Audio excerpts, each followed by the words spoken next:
प्रज्ञाजी पाटील त्यांनी स्वतः अनाउन्समेंट केलेली या सर्व कार्यक्रमाची ती जनता दरबार आहे म्हणून। पण नंतर आम्हाला वाटलं की बाबा भाजपाचं सरकार आहे त्यामुळे काही होऊ शकतं, तर जनता दरबारी सुद्धा जिल्हाध्यक्षांना अनाउन्समेंट करायची परवानगी दिली असेल। तर त्यावेळेला सर्व कमळ बी लेबल लावून उपरनं बी घाऊन सर्व बसलेले होते। मी बोललो ठीक आहे बाबा, पालकमंत्री मिनिस्टर त्यांचा आहे। गेल्यानंतर बघतो तर तिथे सिस्टमच सर्व चुकीची, टोटल नंबर लिहिलेले, आमची नावं लिहिली, बस बाकी काही आमचा विषय नाही। और कैसे दिया जाना चाहिए टोकन? अंधभक्त बोलतात ना बीजेपीचे, त्यांनी मला ट्रोल केलं। 8 विषय दिले पण एकही विषय त्यांनी मला रिटर्न दिला नाही। एका बीजेपीच्याच पदाधिकाऱ्याच्या रिलेटिव्हनी एका कंझ्युमरची फसवणूक केलेली आहे, ग्राहकाची। हा विषय पालकमंत्र्यांच्या समोर पारदर्शकतेचा यावा म्हणून मी तक्रार घेऊन गेलेलो, पण तिथे भलतेच सर्व लबाड बसलेली। आणि जर जनता दरबार आहे तर जनता दरबारमध्ये विविध लोक जनता दरबारला येतात। शिकायत जनप्रतिनिधि के पास लेकर गए थे, किसी भाजपा कार्यकर्ता या नेता के पास नाही। आचारसंहिता असेल तर आचारसंहिता अधिकाऱ्यांनाच फक्त, भाजपाला लागू नाही का? नमस्कार दर्शकों, मैं हूं आदित्य सिंह, मेरे साथ आप सभी देख रहे हैं नेशन नाउ 9। बीते दिनों भाजपा ने जनता दरबार लगाया था जिसमें पालक मंत्री पालघर के पहुंचे हुए थे और इस जनता दरबार में लोगों की समस्याएं सुनी गई, इस बात का बखूबी दावा किया गया। लेकिन वहीं एक आरटीआई कार्यकर्ता भी पहुंचे हुए थे जिनका नाम गणेश लाड है। वो पूरी तरीके से इस कार्यक्रम का निषेध व्यक्त करते हुए नजर आए, जिसका वीडियो भी काफी ज्यादा सर्कुलेट हुआ। बातचीत करेंगे, उनसे जानेंगे कि आखिर असल मायने में क्या कुछ मसला है। गणेश जी क्या कुछ कहेंगे, क्या मसला है? पहिली मेन गोष्ट की जो जनता दरबार झाला 14 तारखेचा, तर आम्हाला अपेक्षा होती की कुठेतरी शासकीय अधिकारी असावे, शासकीय जनता दरबार असावा, आणि कुठेतरी शंकाही सुद्धा होती कारण बीजेपीचे आपल्या वसई विरारचे जे जिल्हाध्यक्ष आहे त्यांचे प्रज्ञाजी पाटील त्यांनी स्वतः अनाउन्समेंट केलेली या सर्व कार्यक्रमाची ती जनता दरबार आहे म्हणून। जनता दरबार आहे आणि स्वतः पालकमंत्री म्हणजे मुख्यमंत्री दर्जा असणारा व्यक्ती आज नामदार गणेश नाईक साहेब स्वतः येतात आहे। पहिल्यांदा वसई विरारमध्ये क्षेत्रामध्ये जनता दरबार घेतात आहे पालकमंत्री झाल्यापासून, म्हणजे आत्ताच्या टर्ममध्ये। तर मी बोललो की हेच करतात आहे म्हणजे कुठेतरी काहीतरी असेल, पण नंतर आम्हाला वाटलं की बाबा भाजपाचं सरकार आहे त्यामुळे काही होऊ शकतं, तर जनता दरबारी सुद्धा जिल्हाध्यक्षांना अनाउन्समेंट करायची परवानगी दिली असेल, कारण प्रोटोकॉल प्रमाणे जिल्हाधिकारी स्वतः हे करता अनाउन्समेंट, पण तसं काही कुठे झालं नाही। म्हणून जिल्हाधिकारी ने अनाउंसमेंट नहीं किया बल्कि भाजपा के जिलाध्यक्ष ने इसका अनाउन्समेंट ये पॉइंट। और दुसरा पॉइंट, जेव्हा आम्ही तिथे गेलो तर त्यावेळेला सर्व कमळ बी लेबल लावून उपरनं बी घाऊन सर्व बसलेले होते। मी बोललो ठीक आहे बाबा, पालकमंत्री मिनिस्टर त्यांचा आहे, तर हे आपले येतात आहे, स्वागत बी होत असेल तर ठीक आहे, आणि आम्हाला काय आमचं काम झाल्याची मतलब म्हणून आम्ही तिथे गेलो। गेल्यानंतर बघतो तर तिथे सिस्टमच सर्व चुकीची।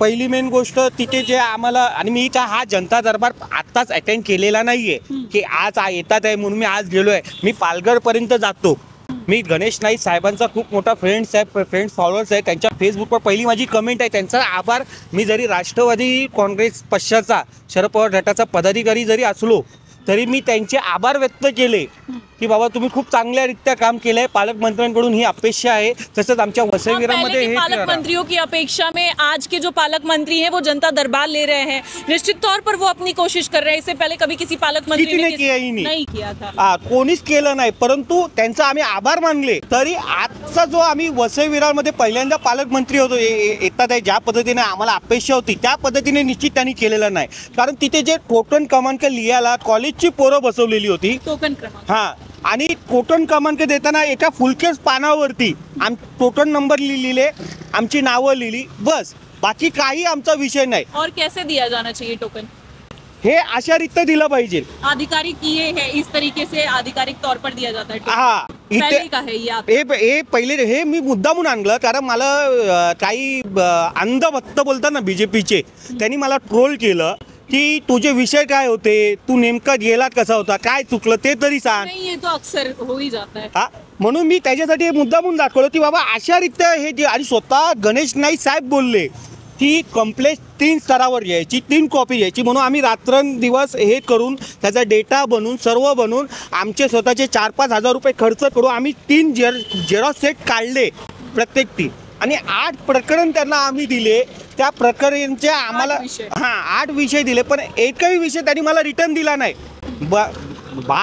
कायदा मी तक्रारदार म्हणून बघा, लोकशाहीमध्ये प्रत्येकांना बोलण्याचा अधिकार आहे. तुम्ही कोणाचाही आवाज दाबू शकत नाही. आज बाय कायदा मी तक्रार म्हणून मला जर तुमचं जे काय तुम्ही जे कार्यक्रम केलंय, नियोजित केलं ते मला पटलेलं नाही, तर माझी तक्रार मी रिटर्न मागवू शकतो. मी पोलिसांना विनवणी केली की माझी तक्रार मला रिटर्न द्या. पोलीस पण गेले 2दा-3दा, पण माझी तक्रार सापडतच नाहीये असं त्यांचं म्हणणं आहे. खो गया. आणि एवढा विषय आहे, गंभीर तत्वाचा विषय की बाबा 8 प्रकरण एवढी कागद घेऊन त्यांना विषय सापडत नाही. विषय को उठाने के लिए उस पर स्टडी करनी पड़ती है, अभ्यास करना पड़ता है, उसके बाद विषय को उठाया जाता है. तो नौटंकी करने के लिए कोई इतना अभ्यास करेगा? हा, आणि एवढे मी तत्काळ तुम्ही आता जे बोललात ना ते योग्यरित्या बोललात. कारण खरं तर मी काय नाटक करायला काही गेलेलो नव्हतो ना, मला विरोध करण्याचा भाग नव्हता. आम्ही कार्यक्रमामध्ये उद्देशमध्ये जनतेच्या तक्रारीचं निराकरण कसं व्हावं याच्यासाठी आम्ही तिथे गेलेलो. ये 8 मुद्दे क्या क्या विषय क्या थे? 8 मुद्दे बोगस डॉक्टरांचा विषय होता, काही सरकारी अधिकारी जे नियमबाह्य काम करतात त्यांचा विषय होता. एक विषय असा होता की मी नाव नंतर तुम्हाला फोडेल, पण एका BJPच्याच पदाधिकाऱ्याच्या रिलेटिव्हनी एका कंझ्युमरची फसवणूक केलेली आहे, ग्राहकाची. बोगस CC इथला मनवेलपाड्याचा विषय आहे. विरार गाव मोजे 161 सर्वे नंबर आहे. मुद्दा वायरल हुआ था बीच में ये. हां, तर नाही, तो व्हायरल झालेलाच नाही आहे. त्याच्यावर फौजदारी झालेली नाही. त्यांनी बोगस डॉक्युमेंट बनवले, बोगस CC बनवले, रजिस्ट्रेशन केलं, जनतेची फसवणूक केली आणि त्याच ह्याला आपलं कंझ्युमरला तुझ्यावर खंडीचा गुन्हा दाखल करतो, तू माझ्या विरोधात तक्रार करतो म्हणून अशी त्याला नोटीस पण पाठवली.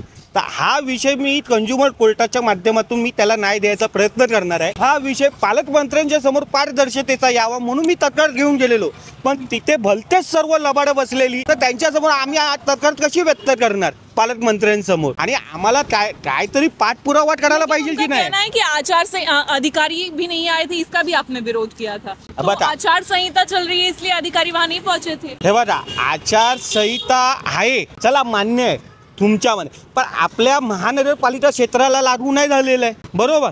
आणि आपलं काय ठिकाणी काही ठिकाणी ग्रामीण पट्टा येतो म्हणून आचारसंहिता लागूही असेल, कदाचित मान्य करू. मग BJPचा कार्यक्रम आचारसंहितेमध्ये होऊ शकतो का? कमल तुमच्या पश्चाची निशाणी आहे. कमल तुमच्या पश्चाची निशाणी असताना तुम्ही आचारसंहितेमध्ये तुमचा प्रचार करू शकतात का बॅनर बी लावून? आणि जर जनता दरबार आहे तर जनता दरबारमध्ये विविध लोक जनता दरबारला येतात. म्हणजे आज जर मी शिवसेनेचा किंवा BJPचा, आपलं राष्ट्रवादी काँग्रेसचा किंवा मी इतर अन्य कुठल्या पक्षाचा, तुम्ही इंडिव्हिज्युअल असणार, तर तुम्हाला BJPची विचारधारा मान्य नसेल, पण झट म्हणून तुम्हाला BJPच्याच विचारधारा खालती काम करावं लागतं ना.